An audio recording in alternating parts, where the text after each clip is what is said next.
Assalamualaikum warahmatullahi wabarakatuh. Halo semuanya, di sini kami dari kelompok 12 akan menjelaskan isu-isu mutakhir tentang problem pendidikan dengan dosen pengampu yaitu Bapak Dr. Haji Dadang Rahman Munandar, MPD.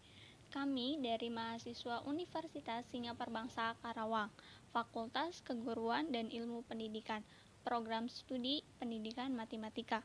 Sebelumnya, kami akan memperkenalkan diri terlebih dahulu. Ada Tania Ruslianti sebagai moderator dan pemateri pertama, dan juga ada rekan saya yaitu Agus Nurdani sebagai pemateri kedua. Yuk langsung saja kita ke pembahasan. Materi apa saja sih yang akan kita bahas? Nah, materi yang akan kita bahas itu ada 4. Pertama, kualitas pendidikan di Indonesia. 2. Problem pendidikan di Indonesia. 3. Solusi dari problem pendidikan di Indonesia. 4. Yaitu hubungan matematika dengan problem pendidikan. Sekarang kita masuk ke pembahasan yang pertama, yaitu kualitas pendidikan di Indonesia. Kualitas pendidikan di Indonesia terbilang sangat rendah. Kualitas sumber daya manusia masihlah jauh bila dibandingkan dengan negara lain. Menurut survei Political and Economic Risk Consultant, kualitas pendidikan di Indonesia berada pada urutan ke-12 dari 12 negara di Asia. Posisi Indonesia berada di bawah Vietnam. Data yang dilaporkan The World Economic Forum Swedia pada tahun 2000, Indonesia memiliki daya saing yang rendah, yaitu hanya menduduki urutan ke-37 dari 57 negara yang disurvei di dunia. Pendidikan yang berkualitas adalah pendidikan yang dapat menghasilkan lulusan yang berkualitas, yaitu lulusan yang memiliki prestasi akademik dan non-akademik yang mampu menjadi pelopor pembaru dan perubahan, sehingga mampu menjawab berbagai tantangan dan permasalahan yang dihadapinya, baik di masa sekarang atau di masa yang akan datang. Pembahasan yang kedua yaitu problem pendidikan di Indonesia. Problem pendidikan di Indonesia yang akan kita bahas itu ada 5. Pertama, mahalnya biaya pendidikan. Perekonomian di Indonesia semakin tak menentu. Krisis yang terus membelenggu negara kita yang tak kunjung ada ujungnya. Mahalnya biaya pendidikan sekarang ini dan banyak masyarakat di bawah kemiskinan, sehingga tidak begitu peduli dan memperhatikan pentingnya pendidikan bagi sang buah hatinya, sehingga membuat anak putus sekolah. Mereka lebih memilih bekerja ketimbang untuk menuntut ilmu karena keterbatasan ekonomi dan juga memenuhi biaya hidup yang semakin tinggi. Saat ini, masuk pendidikan jenjang TK dan SD dibutuhkan biaya 500 sampai 1 juta, bahkan ada yang sampai di atas 1 juta. Masuk SMP atau SMA bisa mencapai 1 sampai 5 juta. Masuk perguruan tinggi pun bisa puluhan sampai ratusan juta. 2. Kurangnya jumlah guru yang terampil. Guru merupakan salah satu unsur yang paling penting dalam proses pembelajaran. Di Indonesia, terdapat sekolah yang memiliki guru-guru yang berkualitas. Ironisnya, banyak guru yang memiliki pendidikan tinggi, namun guru tersebut tidak mau mengembangkan dirinya untuk menambah pengetahuan dan kompetensi dalam mengajar.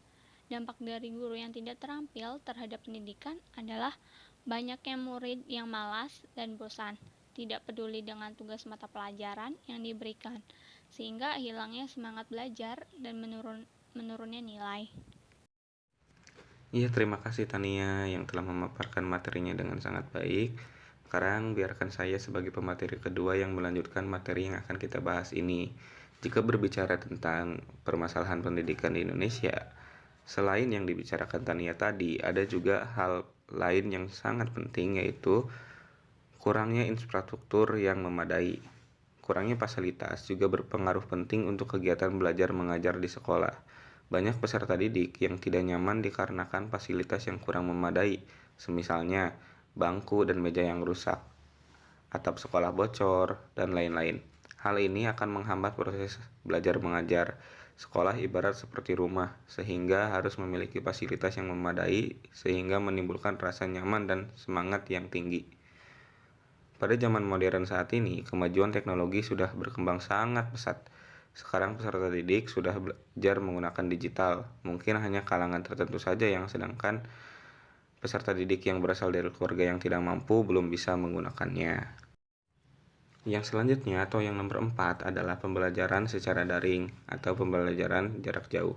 Pada masa pandemi COVID-19 ini yang telah berjalan beberapa bulan atau kurang lebih 1 tahun, penyesuaian juga terjadi di bidang pendidikan. Untuk menghindari terjadinya penularan yang lebih jauh, maka pemerintah mengambil kebijakan untuk sekolah atau perkuliahan di rumah saja. Metode pembelajaran ini dilaksanakan dengan metode daring. Pembelajaran daring memerlukan fasilitas setidaknya smartphone atau laptop, tetapi ada sebagian siswa yang ekonominya terbatas, sehingga tidak memiliki smartphone, ditambah tidak adanya kuota internet untuk melakukan pembelajaran. Selain itu, dengan pembelajaran daring, guru juga kewalahan dalam menerapkan metode apa yang akan digunakan dalam pembelajaran agar siswa paham materi yang telah disampaikan. Nah, selain permasalahan-permasalahan tadi, ada juga perbedaan pendapat dalam dunia pendidikan itu sendiri, yang salah satunya adalah pro kontra penghapusan ujian nasional. Dalam rapat koordinasi Mendikbud dengan Kepala Dinas Pendidikan se-Indonesia di Jakarta pada Rabu 11 Desember 2019, Nadiem Makarim menegaskan tahun 2020 merupakan terakhir kali diselenggarakannya ujian nasional dengan format yang selama ini berlaku. Dengan kata lain, UN dihapus, sebagai gantinya berupa penilaian konversi minimum atau PKM dan survei karakter. Dalam gagasan penghapusan ujian nasional terdapat pro kontra, yaitu yang pertama pendapat pro dikarenakan langkah ini siswa nantinya dinilai lebih terarah dan konkret. Pendidikan yang disesuaikan dengan minat dan bakat akan membuat siswa lebih semangat dalam belajar dan mengejar kesuksesan di bidangnya masing-masing. Ada pula yang kontra dengan adanya UN ditiadakan. Yusuf Kala juga mengatakan bahwa dengan dihapuskannya UN akan membuat generasi muda kita menjadi generasi muda yang lembek dan lemah, tidak mau bekerja keras. Setelah berbicara mengenai problematika yang ada di dalam dunia pendidikan, lantas bagaimana sih solusi dari kita untuk menyelesaikan problematika tersebut? Nah, kami telah berdiskusi mengenai beberapa cara yang mungkin bisa menjadi solusi dan akan. Yang pertama, untuk mahalnya biaya pendidikan. Kami membuat beberapa poin di sini yang diantaranya tabungan untuk biaya pendidikan. Diperlukan kejujuran dan rencana yang strategis dari jajaran birokrasi pendidikan. Yang ketiga, pemerintah telah mengatur alokasi dana untuk pendidikan dari APBN adalah 20%. Pemerintah juga telah membentuk dewan-dewan dan juga komite yang ada di sekolah dan dinilai mampu untuk menyalurkan dana dari masyarakat yang berkecukupan untuk membantu masyarakat yang kurang mampu dalam masalah biaya sekolah. Yang kedua, untuk kurangnya jumlah guru yang terampil. Diperlukan proses perekrutan guru yang sebaiknya terpisah dari proses perekrutan ASN pada umumnya. Pemerintah perlu mendefinisikan standar kompetensi guru terdiri dari kompetensi pedagogik, profesional, sosial, dan kepribadian secara lebih terukur dan berorientasi kepada kualitas pembelajaran peserta didik.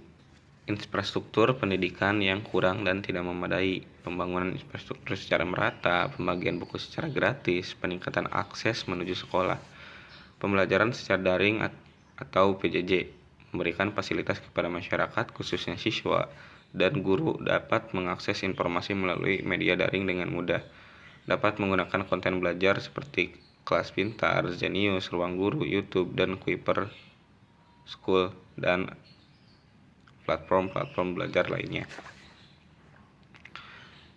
Yang terakhir, jika penghapusan UN benar terjadi, yang pertama kita perlu menunjang kembali, yaitu melakukan penilaian selama 6 tahun penuh untuk SD atau 3 tahun penuh untuk SMP dan SMA.